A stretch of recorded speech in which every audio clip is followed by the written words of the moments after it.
दिया है और हम देखेंगे, देखो सेट आपका चालू हो गया है और देखिए आपके सामने ओप्पो का लोगो आ गया। तो जो पहले आपका यूज चार्ज में आपका 0.3 ले रहा था, अभी इसने 1 एम्पीयर ले लिया है। अब देखिए सेट हमारा कंप्लीट ऑन हो गया है। दोस्तों आप भी इस तरह से फॉल्ट फाइंड कर सकते हैं। अधिक जानकारी के लिए आप हमारा ऑनलाइन क्लास ज्वाइन कीजिए, उसमें भी बेहतर ढंग से सीख सकते हैं। आज हमारे पास एक हैंडसेट है जो कि ओप्पो का A27 5G है, जो कि कंप्लीट डेड है। इस सेट में देखो अभी तक आपका कोई काम नहीं हुआ है, कोई भी काम नहीं हुआ है और आपका ये सेट आपका डेड है। तो देखेंगे कि हमारा ये यूएसबी चार्जर में क्या करंट कंजप्शन है, उसके बाद देखेंगे डीसी मशीन में क्या है, और फिर चेक करेंगे कि इस सेट में जो ये 5G हैंडसेट जो डेड है हमारा, तो ये किस वजह से डेड हुआ है। दोस्तों यदि आपको भी फॉल्ट फाइंड में दिक्कत होता है या आप डेड सेट को रिपेयर नहीं कर पाते, तो आप हमारा ऑनलाइन क्लास ज्वाइन करके भी बेहतर ढंग से सीख सकते हो। उसका जो फीस है वो केवल 6000 है। यदि आप हमारे यहाँ पर ऑफलाइन आना चाहते हैं तो ऑफलाइन का जो फीस है केवल 16000 है। 16000 की कम फीस में भी बहुत अच्छी रिपेयरिंग सीख सकते हैं। तो सबसे पहले हम लगाएंगे इसे अपना यूएसबी चार्ज के अंदर। तो देखिए चार्जिंग पे लगाया है और आप देख सकते हैं कि आपका ये 0.3 ओनली, आपका ये देखो 0.3 ले रहा है ओनली आपका। और देखो आपका सेट आपका डेड है, 0.3 ले रहा है ओनली आपका।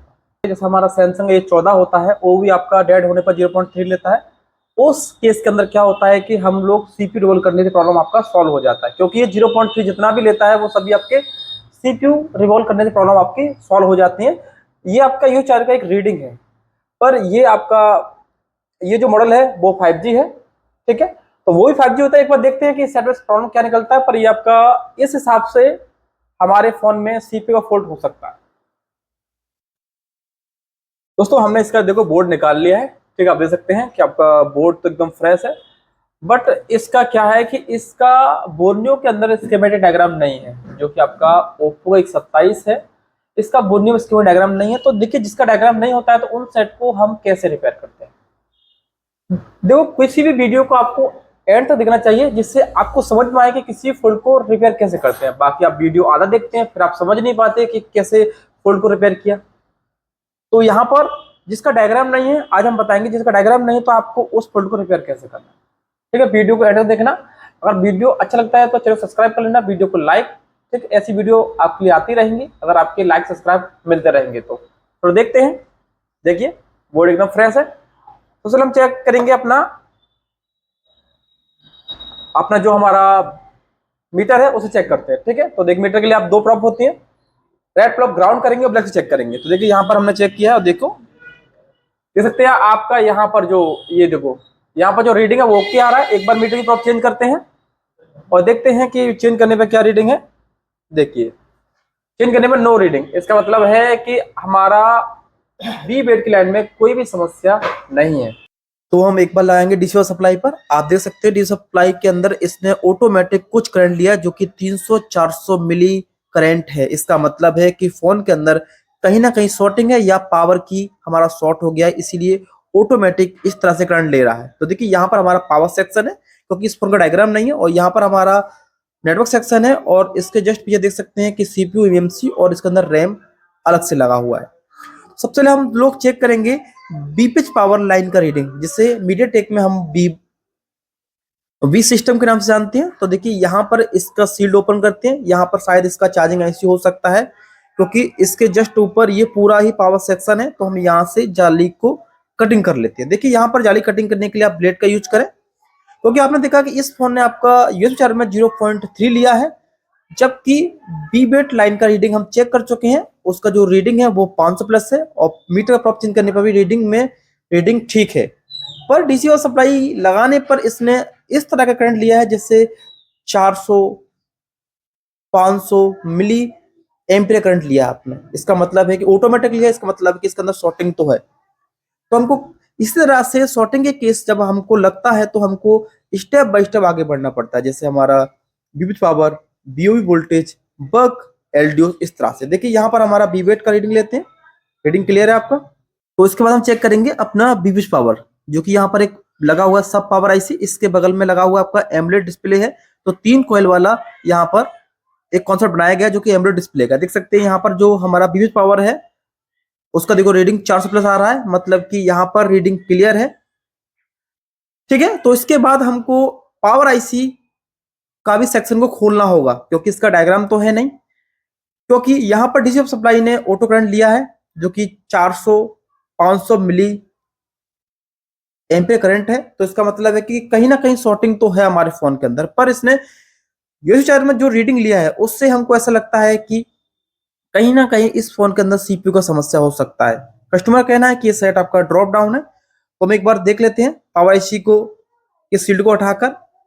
ठीक है, यहाँ पर जितने भी इसके बक और एलडीएस वोल्टेज हैं वो बन रहे हैं कि नहीं बन रहे, ये भी देख लेंगे। और कहीं एलडीएस लाइन में शॉर्टिंग तो नहीं है, क्योंकि यहाँ पर हमारा ऑटो करंट कंजेशन हुआ है डीसी सप्लाई में। और आप यहाँ देख सकते हैं कि देखिए ये सील हमने यहाँ से कट किया, और आप देख सकते हैं कि यहाँ पर पावर आईसी के पास यहाँ पर जो दो कैपेसिटर है, देखो वहां पर हमारा वाटर डैमेज है। इसका मतलब है कि डीसी सप्लाई ने जो करंट लिया था, इसका मतलब है कि इस फोन के अंदर कहीं ना कहीं शॉर्टिंग तो है। इसका मतलब ये फोन आपका वाटर डैमेज है, ये फोन आपका वाटर डैमेज है। तो आप देख सकते हैं यहाँ पर इसके पानी का यहाँ पर स्पॉट है, मतलब कि ये सेट वाटर डैमेज है। इसीलिए डीसी सप्लाई ने सही करंट कंजप्शन किया है कि शॉर्टिंग सेट के अंदर है आपका। तो हम यहाँ पर देख सकते हैं कैपेसिटर हमारा एक निकल गया है, तो जो शायद वो कैपेसिटर शॉर्ट हो सकता है, तो एक बार हम लगाएंगे। अब देखते हैं कि अभी लगाने के बाद अगर हमारा शॉर्टिंग अगर हट जाता है तो समझिए हमारा प्रॉब्लम यही सॉल्व हो गया। इसीलिए डीसी सप्लाई हमारा ऑटो करंट ले रहा था। तो एक बार चेक करते हैं, तो यहाँ पर लगाया है, देख सकते हैं कि अभी भी सेम टू सेम प्रॉब्लम है। देखिए यहाँ पर 400 500 400 500 300 इस तरह से ऑटो करंट अभी आपका ले रहा है ये हैंडसेट। तो इसके बाद हमको इसके सेकंड जो कैपेसिटर लगा है उसको भी रिमूव करके देखना होगा, शायद ये भी लीकेज हो सकता है, क्योंकि इसमें आपका ये हाफ शॉर्टिंग है। ठीक है, हाफ शॉर्टिंग में क्या है, कोई पार्ट्स गर्म नहीं होता है, तो ये भी डाउट हो सकता है कि ये कैपेसिटर भी शॉर्ट हो सकता है, क्योंकि यहाँ पर हमें बड़ा डैमेज मिला है। तो एक बार मीटर से रीडिंग चेक कर लेंगे कि यहाँ पर जो ये कैपेसिटर शॉर्ट तो नहीं है। देखिए डायोड बोर्ड में देखा है कि ये कैपेसिटर हमारा लीकेज तो नहीं है, ओपन हो सकता है, क्योंकि ये इसकी कंडीशन देखकर ओपन हो सकता है, पर ये हमारा कैपेसिटर शॉर्ट नहीं है, क्योंकि शॉर्ट होता तो यहाँ पर हमको 00 रीडिंग आ जाता। तो हम एक बार इसका रीडिंग चेक कर लेंगे जहां से हमने कैपेसिटर निकाला है। अगर हमको देखते हैं यहाँ पर रीडिंग हमको कितना आ रहा है, ये तो ग्राउंड है आपका सेकंड साइड, देखिए 411। इसका मतलब है कि ये हमारी बीपीएच पावर लाइन ही है, क्योंकि उसका भी रीडिंग इतना ही था। तो इसका मतलब है कि यहाँ पर अभी शॉर्टिंग नहीं है, तो पर ऐसा हो सकता है। अभी चेक करते हैं कि अभी डीसी सप्लाई क्या लेता है, क्योंकि हमने सेकंड वाला कैपेसिटर अपना निकाल दिया है। अगर अभी भी हमारा ऑटो करंट लिया तो फिर हम इसके बाद पावर आईसी को निकालना पड़ेगा, क्योंकि पावर आईसी के जस्ट बगल में ही ये कैपेसिटर वाटर डैमेज है। तो कहीं ना कहीं पावर आईसी के अंदर भी वो पानी चला गया हो, ऐसा हो सकता है, क्योंकि इसका डायग्राम तो नहीं है। तो हमको इस तरह से स्टेप बाय स्टेप काम करना होता है।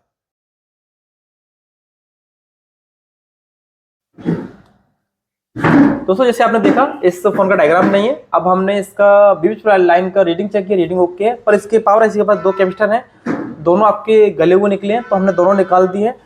अब डीसी सप्लाई पे लगाने पर ये ऑटो करंट अभी भी ले रहा है, तो इसका मतलब हो सकता है कि शायद पावर आईसी के अंदर आपका बड़ा डैमेज हो, क्योंकि ये जो लाइन शॉर्ट है वो हमारी बीपीएच पावर की लाइन शॉर्ट है। क्योंकि जब हमने इसका रीडिंग तो 400 आ रहा है, पर इसका जो वोल्टेज है 0.8 आ रहा है, जबकि हमको वोल्टेज 4 वोल्टेज मिलना चाहिए। तो हम एक बार इसका पावर आईसी निकालेंगे, देखते पावर आईसी निकालने के बाद अगर ऑटो करंट लेना इसने ले छोड़ दिया, मतलब ऑटो करंट लेना इसने बंद कर दिया, तो समझिए आपकी पावर आईसी शॉर्ट हो गया, या पावर आईसी के अंदर फंगस है, क्योंकि इसके पास लगने वाले कंपोनेंट भी गल गए। तो देखते हैं पावर आईसी को निकालने के बाद। तो यहाँ पर सबसे पहले हम पावर आईसी निकालेंगे, क्योंकि यहाँ पर कैपेसिटर रिमूव करने के बाद भी शॉर्टिंग हमारा नहीं निकला, ऑटो करंट फिर भी ले रहा है। तो यहाँ पर हमने जो हीट लिया है वो 350 है, और आप ध्यान दें जस्ट इसके नीचे सीपीयू है, तो आपको बिल्कुल सेफ्टी से काम करना है। देखिए यहाँ पर इस बोर्ड में थोड़ा सा हीट ज़्यादा लेना होता है। जितने भी अभी 5G हैंडसेट आ रहे हैं उनमें किसी भी आईसी को निकालने के लिए हीट थोड़ा ज़्यादा लगता है, क्योंकि इनमें जो पीपीडी है वो थोड़ा सा अच्छी कंपनी का यूज हुआ है, इसीलिए इनकी जो आईसी है वो बहुत लेट मेल्ट होती है। तो यहाँ पर हीट हमने 360 लिया था, जो कि देख सकते हैं कि यहाँ पर आईसी निकल गया है, और जितने भी पैड्स हैं उनको साफ कर देंगे। अब इस आईसी के अंदर केवल हमको नीचे 2 पॉइंट्स आपस में जॉइंट मिला है, बाकी तो इसके अंदर आपका सब कुछ क्लियर है। यहाँ पर कोई भी वाटर डैमेज का स्पॉट नहीं है इसके नीचे, और ना ही कोई प्रिंट हमारा गला हुआ है। अब एक बार देखते हैं डीसी मशीन के अंदर अभी भी करंट क्या लेता है। दोस्तों यदि अभी भी इसने ऑटो करंट लिया तो मतलब है कि हमारा पावर आईसी से समस्या नहीं था। देखिए, देख सकते हैं अभी भी ये ऑटो करंट ले रहा है, इसका मतलब है कि पावर आईसी के अंदर हमारा वाटर डैमेज नहीं है। इसका मतलब है ये कहीं ना कहीं लीकेज कहीं और से है, जबकि ये हाफ शॉर्टिंग है, क्योंकि ऐसे करंट लेने पर कोई पार्ट्स हीट नहीं होता है। तो यहाँ भी सेम प्रॉब्लम है। तो फिर हम एक बार देखेंगे इसके बोर्ड को, देखते हैं कहीं ना कहीं बोर्ड में देखिए अभी भी ऑटो करंट है, कहीं ना कहीं बोर्ड के अंदर अभी भी पानी है। इसे हमने यहाँ पर देखा, हमको यहाँ सेक्शन में पानी मिला, तो उसका मतलब वाटर डैमेज सेट है हमारा। तो हमको फिर से जितना भी जाली इसका बचा हुआ है वो सभी जाली काट के देखना होगा, क्योंकि हमारा जो वाटर डैमेज है वो कहीं भी हो सकता है। देखिए यहाँ पे भी हल्का सा वाटर डैमेज था जो हमने सीपीयू के पास कट किया है। अब देखो इस साइड सील बचा हुआ है, बाकी सब सील काट चुके हैं हम लोग। देखिए आप नीचे यहाँ देख सकते हैं, देखो ये सीपीयू के जस्ट बगल में थोड़ा सा हमको फंगस दिख रहा है। देखिए यहाँ पर ऐसा लग रहा है कि ये वाटर डैमेज है, तो हमें एक बार इसे काट करके देखना होगा, क्योंकि हम ऑलमोस्ट इसकी जितना भी जाली था जहां पर हमको वाटर डैमेज मिल सकता था तो वहां पर हमने कट दिया है। अब देखिए इस जगह हमको थोड़ा सा लगा है, तो हम कटर से इसे कटिंग करेंगे। देखिए यहाँ पर ध्यान देना, कटर से कटिंग करते टाइम आपको ये देखना होगा कि कहीं जो आपका जो लेयर है उसे आप काटा करें। जैसे देखिए मैंने लेयर को काटा है इस तरह से, आपको खींचना नहीं है। कुछ भाई क्या करते हैं, जैसे कटर का यूज करते हैं, वो डायरेक्ट अपने शील्ड को खींच देते हैं। तो इससे क्या है कि जो नीचे का जहां पर हमारा शील्ड सोल्ड होता है वहां से भी वो उखड़ जाता है, और वो कई बार कई सारा एरिया को भी उखाड़ देता है। देख सकते हैं यहाँ पर, देखो यहाँ देख सकते हैं, देखो यहाँ पर भी बॉर्डर डैमेज है आपका। ये जो हमारा रैम है उसके जस्ट बगल में कुछ कैपेसिटर पे देखो ये बॉर्डर डैमेज है। तो यहाँ पर देखा कि हमारा पावर आईसी को निकालने के बाद पावर आईसी ने शील्ड निकाला, क्योंकि उसके पास कैपेसिटर हमारा बॉर्डर डैमेज था, तो शायद पानी आईसी में जा सकता है, इसीलिए हमने निकाला। पर आईसी को निकालने से हमारा शॉर्टिंग नहीं हटा। तो आप यहाँ देख सकते हैं कि देखिए यहाँ पर ये 3 कैपेसिटर हैं आपके। देखिए 3 कैपेसिटर पे आपका बहुत ज्यादा वाटर गया हुआ है। देखिए पानी के बहुत ज्यादा इनमें स्पॉट हैं। देखिए तो शॉर्टिंग हमारा यहाँ से भी हो सकता है। तो हम एक बार क्या करेंगे, मीटर से ये जितने भी कैपेसिटर हैं इन सबका रीडिंग लेंगे और चेक करेंगे, क्योंकि हमको इस फोन के अंदर जो बीबी पावर लाइन का जो वोल्टेज है वो हमको 0.8 आ रहा है, जबकि हमको 4 पॉइंट कुछ आना चाहिए। कोई बैटरी हमारी चार्ज है 4.0। देख सकते हैं, देखिए यहाँ पर ये जो कैपेसिटर वो फुल शॉर्ट है। देखिए ये जो कैपेसिटर है वो हमारा फुल शॉर्ट है, जबकि हमारा बीबेड लाइन क्लियर है, बीबी बीबी पावर का भी रीडिंग ओके। देखिए यहाँ पर जो ये लाइन है जो कि फुल शॉर्ट है आपकी। अब देखिए इसमें से हमको ये कैपेसिटर थोड़ा सा ज्यादा डैमेज लग रहा है, ये वाला कैपेसिटर जो हमने निकाला हुआ है। देखिए ये कैपेसिटर हमारा बहुत ज्यादा डैमेज है। तो दोस्तों आपने देखा कि शॉर्टिंग हमारा किस साइड निकला है, जबकि हमारा कोई लाइन में शॉर्टिंग हमको नहीं दिखा। अब देखिए देख सकते हैं ये जो कैपेसिटर वो हमारा फुल लीकेज है, या यहाँ भी चेक कर लेते हैं। देखिए ये अब यहाँ से हमारा शॉर्टिंग हट गया है। देखिए यहाँ पर जो शॉर्टिंग था वो हमारा हट गया है। अभी हमको देखना होगा, देखिए ये फुल कैपेसिटर शॉर्ट है, अभी हमको देखना होगा डीसी सप्लाई में अभी भी ऑटो करंट ले रहा है कि नहीं, क्योंकि इस फोन के अंदर देखा आपने कि कई जगह पर वाटर डैमेज हमको मिला है। तो अभी पावर आईसी हम नहीं लगाएंगे, क्योंकि हम चेक करना होगा कि शॉर्टिंग अभी इसकी और भी जगह पर हो सकती है, क्योंकि वाटर डैमेज ये आपको हमको मिल रहा है 2-3 जगह पर मिला है। तो एक बार हम फिर से चेक करेंगे कि डीसी सप्लाई में अभी ऑटो करंट ले रहा है कि नहीं ले रहा। तो यहाँ पर देख सकते हैं कि अभी इसने ऑटो करंट नहीं लिया। तो यहाँ पर देखा आपने ये ऑटो करंट आपका नहीं ले रहा है। देखिए इसका मतलब है कि हमारे फोन में जो शॉर्टिंग था वो हट गया है, ऑटो करंट हमारा यहाँ पर हट गया है। तो अभी एक बार पावर आईसी को लगाएंगे। देखिए दोस्तों, कभी भी जब हम फॉल्ट फाइंडिंग करते हैं तो हमको क्या करना पड़ता है कि सभी तरह से चेक करना होता है। देखिए यहाँ पर हमने पावर आईसी भी निकाला, क्योंकि डाउट था पावर आईसी भी हो सकता है, क्योंकि इसके पास ही कैपेसिटर हमारे और डैमेज थे। तो पावर आईसी को निकालने के बाद प्रॉब्लम सॉल्व नहीं हुआ। इसके बाद हमने और जगह देखा, क्योंकि सेट और डैमेज था। उसके बाद हमने देखा तो हमें रैम के पास लीकेज मिला। तो हम एक बार पावर आईसी लगाएंगे, फिर चेकेंगे कि सेट हमारा चालू होता है कि नहीं। तो यहाँ पर आपको बिल्कुल कम पेस्ट लेना है। ज़्यादा पेस्ट आप लेंगे तो जो पावर आईसी है वो आपकी हिल सकती है, क्योंकि जब आपका पेस्ट मेल्ट होगा। देखिए पावर आईसी हम रिवॉल्व कर चुके हैं और हम लगाएंगे। तो देखते हैं कि अभी जो शॉर्टिंग तो हमारा हट गया है, ऑटो करंट था हमारा। अभी सेट हमारा ऑन होता है कि नहीं वो देखना होगा। तो देखिए, जिन फोन का डायग्राम नहीं होता है तो हमको उन्हें बिल्कुल स्टेप बाय स्टेप चेक करना होता है।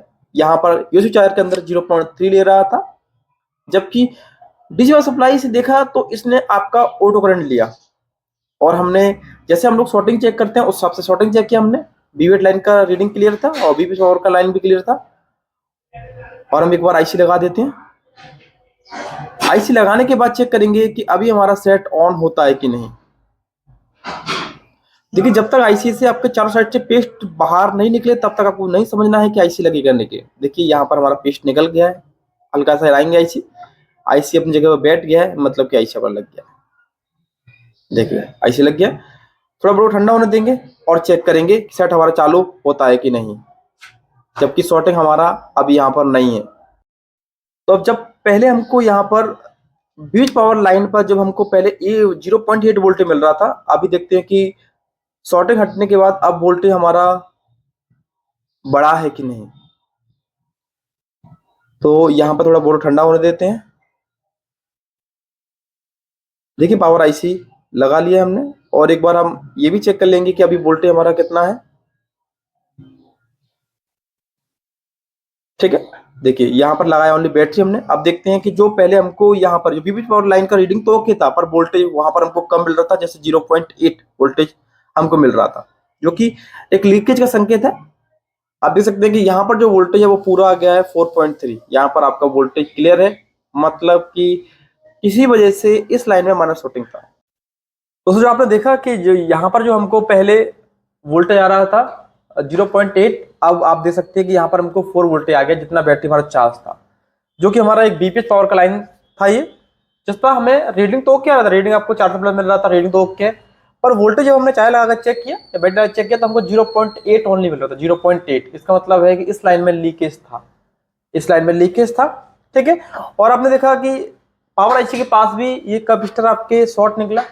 पावर आईसी के पास भी पानी लगा हुआ था, तो हमने वहां भी निकाला। तो हमको लगा कि पावर आईसी के अंदर ही पानी जा सकता है, जब उसके पास कैपेसिटर पे जा सकता है तो उसके अंदर जा सकता है, इसलिए हमने इसकी पावर आईसी को निकाला। तो आपने देखा क्योंकि शॉर्टिंग था वो रैम के पास लगने वाले 3 कैपेसिटर से आपका एक कैपेसिटर शॉर्ट था, इसीलिए इस सेट में आपका ऑटो करंट ले रहा था डीसी सप्लाई लगाने पर।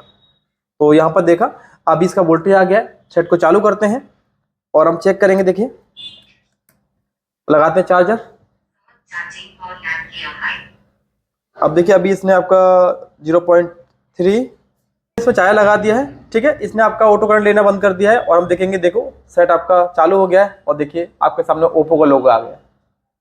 तो जो पहले आपका ये चार्जर में आपका 0.3 ले रहा था, अभी इसने 1 एम्पीयर ले लिया है। अब देखिए सेट हमारा कंप्लीट ऑन हो गया है। दोस्तों, आप भी इस तरह से फॉल्ट फाइंड कर सकते हैं। अधिक जानकारी के लिए आप हमारा ऑनलाइन क्लास ज्वाइन कीजिए, उसमें भी बेहतर ढंग से सीख सकते हैं। धन्यवाद।